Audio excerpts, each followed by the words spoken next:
this 10th season as the Adri celebrates its first UNTV Cup Championship.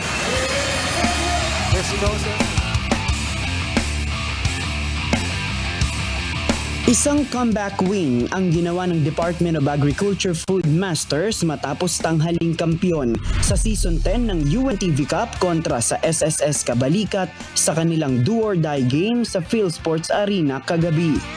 Unang nakapuntos ang SSS Kabalikat sa pamamagitan ng 2 free throw na naipasok ng kanilang forward na si Kervin McCoy. Nakuha naman ng DA Food Masters ang unang 2 puntos sa pamamagitan ng layup ni Elijan de Guzman. Nagpalitan lang ng lamang ang 2 koponan sa kabuuan ng first quarter hanggang sa magtapos ang score sa 25-21, lamang ng 4 ang DA Food Masters.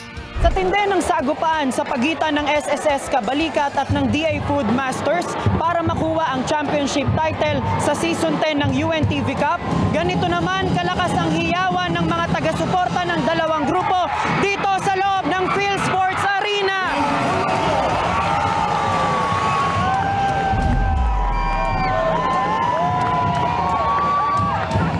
Sa second quarter ng laban, umabot pa sa 5 points ang lamang ng DA Food Masters pero nahabol ito ng SSS Kabalikat matapos ang 5-0 run na ginawa ng SSS Kabalikat.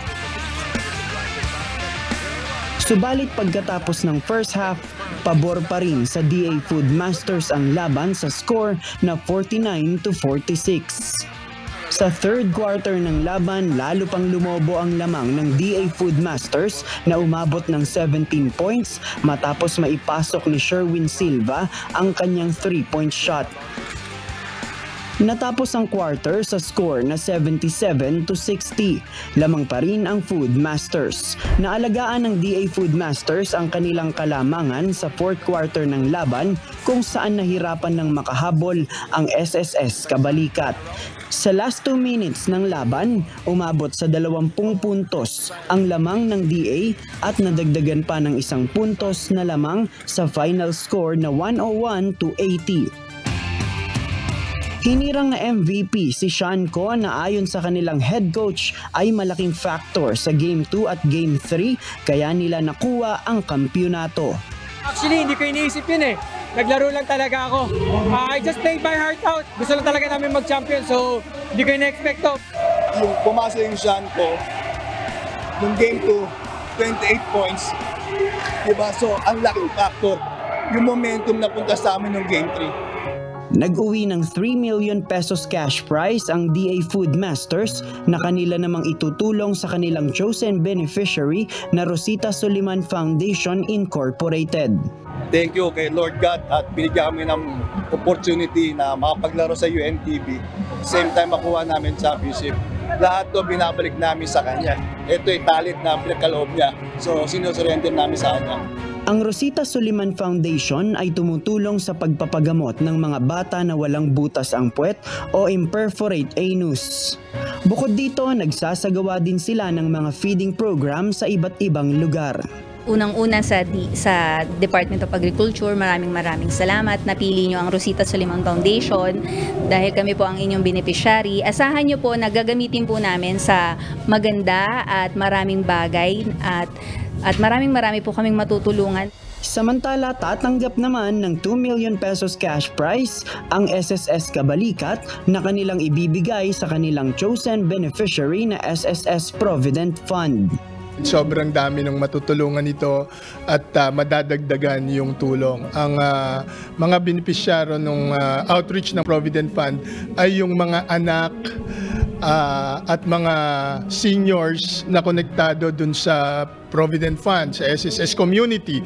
Yan po yung mga anak ng security guards, anak ng janitors, ng utility, anak ng mga personnel. Yung mga hindi ganun matataas ang sweldo ay nabibigyan namin ng scholarship. Sa speech naman ni Kuya Daniel Razon na siyang nagpasimula ng Liga ng mga Public Servants, muli niyang inanyayahan ang lahat ng bumubuo ng UNTV Cup na muling makiisa sa mga susunod pa nitong season. Ibig po namin na kayo ay anyayahan sa mga darating pang taon. Sana kung paano ninyong sinuportahan ang 10 season ng UNTV Cup.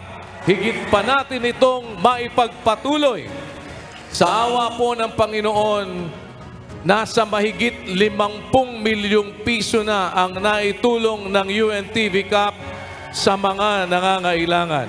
Pinasalamatan din ni Kuya Daniel ang Members Church of God International na laging nakasuporta sa iba't ibang charity events para abutin ang ating mga kapwa na nangangailangan. Salamat po sa Panginoon sa patuloy ninyong pagsuporta. Mga kapatid, ikinararangal kong kayo'y aking mga kapatid sa pananampalataya.